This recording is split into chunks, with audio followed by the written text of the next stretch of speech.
ನಮಸ್ಕಾರ. ನುಡಿಬೆಳಕು ಪಿ. ಚಂದ್ರಿಕಾ ಅವರ ಪ್ರಜಾವಾಣಿಯ ಅಂಕಣ ಬರಹ ವ್ಯರ್ಥ ಪ್ರಯತ್ನ. ಹೊಸ ವಿನ್ಯಾಸಗಳಿರುವ ಬಟ್ಟೆಯ ದೊಡ್ಡ ಅಂಗಡಿಗೆ ಯುವತಿಯೊಬ್ಬಳು ಬರುತ್ತಾಳೆ. ಅಲ್ಲಿ ತುಂಬಿದ್ದ ಜನರು ಬಟ್ಟೆಗಳ ರಾಶಿಯಲ್ಲಿ ತಮ್ಮ ಮೈಮಾಟಕ್ಕೆ, ತಮ್ಮ ವ್ಯಕ್ತಿತ್ವಕ್ಕೆ ಹೊಂದುವ ಬಟ್ಟೆಗಳ ಹುಡುಕಾಟದಲ್ಲಿದ್ದರು. ಹುಡುಗಿ ತುಂಬ ಖುಷಿಯಲ್ಲಿ ತನಗೆ ಬೇಕಾದ ಬಟ್ಟೆಗಳನ್ನು ಹುಡುಕಿ ತೆಗೆದುಕೊಂಡು ಹಣ ಪಾವತಿಸಲು ಬರುತ್ತಾಳೆ.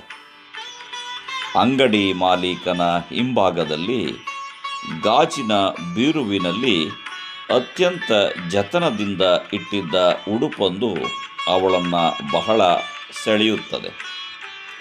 ಅದನ್ನು ನೋಡಿದ ತಕ್ಷಣ ಹೆಚ್ಚು ಬೆಲೆಯುಳ್ಳದ್ದು ಎಂದು ಗೊತ್ತಾಗುವಂತಿತ್ತು. ಏನದು, ಅದನ್ನು ಮಾತ್ರ ಯಾಕೆ ಅಲ್ಲಿಟ್ಟಿದ್ದೀರಿ ಎಂದು ಅವನನ್ನು ಪ್ರಶ್ನಿಸುತ್ತಾಳೆ. ಅದು ನನ್ನ ಕಲ್ಪನೆಯ ಸುಂದರಿಗಾಗಿ ಮಾಡಿಟ್ಟಿರುವುದು. ಕಾಯುತ್ತಿದ್ದೇನೆ. ಇದುವರೆವಿಗೂ ಇದಕ್ಕೆ ಹೊಂದಿಕೆಯಾಗುವ ಒಬ್ಬ ಹುಡುಗಿಯೂ ಸಿಕ್ಕಿಲ್ಲ ಎನ್ನುತ್ತಾನೆ. ಆಗ ಹುಡುಗಿ, ಪ್ರಯತ್ನ ಮಾಡುವೆ, ನನಗೆ ಸರಿ ಹೊಂದಿದರೆ ಎಷ್ಟು ಬೆಲೆ ಹೇಳುತ್ತೀಯೋ ಅಷ್ಟನ್ನು ಕೊಡುವೆ ಎಂದಳು. ಮಾಲೀಕ ಹೇಳಿದ, ನನಗೆ ಇದನ್ನು ಮಾಡಲಿಕ್ಕೆ ಎಷ್ಟು ಖರ್ಚಾಗಿದೆ ಅದರ ಅರ್ಧ ಬೆಲೆಗೆ ಕೊಡುವೆ ಎಂದ. ಉಡುಪು ಆ ಹುಡುಗಿಗೆ ಸರಿ ಹೊಂದಲಿಲ್ಲ. ಅದರ ಬಗ್ಗೆ ವಿಪರೀತ ಆಸೆ ಇಟ್ಟುಕೊಂಡಿದ್ದ ಅವಳು, ಇನ್ನೊಂದು ಇಂಥದೇ ಉಡುಪು ಮಾಡಿಕೊಡಲಿಕ್ಕಾಗುತ್ತದೆಯೇ? ನನಗಿದು ತುಂಬ ಇಷ್ಟವಾಗಿದೆ ಎನ್ನುತ್ತಾಳೆ. ಇದನ್ನು ಹೊಲಿಯಲಿಕ್ಕೆ ನಾನು 7-8 ವರ್ಷಗಳನ್ನೇ ತೆಗೆದುಕೊಂಡಿದ್ದೇನೆ. ನನ್ನ ಶ್ರಮ, ಕಲ್ಪನೆ ಎಲ್ಲವನ್ನೂ ಸೇರಿಸಿ ಅದ್ಭುತ ಎನ್ನುವ ಹಾಗೆ ಮಾಡಿದ್ದೇನೆ. ಇನ್ನೊಂದು ಸಲ ಇದನ್ನು ಮಾಡಲಿಕ್ಕೂ ಆಗಲ್ಲ. ಆ ತಾಳ್ಮೆಯೂ ನನಗೆ ಈಗಿಲ್ಲ ಎನ್ನುತ್ತಾನೆ. ಯುವತಿ ವಿಪರೀತ ಕೋಪದಿಂದ, ಅಲ್ಲ, ನೀನು ಎಂಥ ಮೂರ್ಖ! ಇಂಥ ಸುಂದರ ಉಡುಪನ್ನು ಹೊಲಿಯುವ ನೈಪುಣ್ಯ ಇರುವವನು ವ್ಯಕ್ತಿಗೆ ಸರಿ ಹೊಂದುವಂಥ ಉಡುಪು ಹೊಲಿಯಬೇಕೆಂದು ತಿಳಿಯಲಿಲ್ಲವೇ? ಅಷ್ಟು ಸಾಮಾನ್ಯ ಜ್ಞಾನ ಇಲ್ಲದಿದ್ದರೆ ಮಾಡಿದ ಕೆಲಸ ವ್ಯರ್ಥವಲ್ಲವೇ ಎಂದಳು.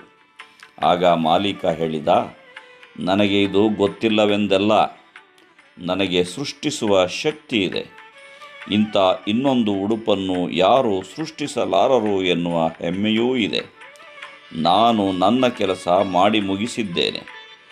ನಿನಗೆ ಈ ಬಟ್ಟೆ ಆಗದೇ ಇದ್ದದ್ದು ನಿನ್ನದೂ ತಪ್ಪಲ್ಲ, ನಿನಗೆ ಆಗದಂತೆ ಹೊಲಿದುದು ನನ್ನದೂ ಅಲ್ಲ.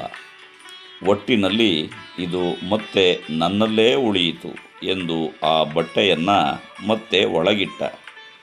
ಹುಡುಗಿ ಗೊಣಗಿದಳು. ವ್ಯಕ್ತಿಗೆ ಒಪ್ಪುವ ಬಟ್ಟೆಯನ್ನು ಹೊಲಿಯುವುದರಲ್ಲಿ ಅರ್ಥವಿದೆ. ಹೊಲಿದ ಬಟ್ಟೆಗೆ ವ್ಯಕ್ತಿಗಳನ್ನು ಹುಡುಕುವುದರಲ್ಲಿ ಮೂರ್ಖತನವಿದೆ. ಬಟ್ಟೆಯಾದರೂ ಅಷ್ಟೇ, ಬುದ್ಧಿಯಾದರೂ ಅಷ್ಟೇ ಉಪಯೋಗಕ್ಕೆ ಬಾರದೇ ಇರುವುದು ಎಷ್ಟಿದ್ದರೂ ವ್ಯರ್ಥವೇ. ನಮಸ್ಕಾರ. ಧನ್ಯವಾದಗಳು.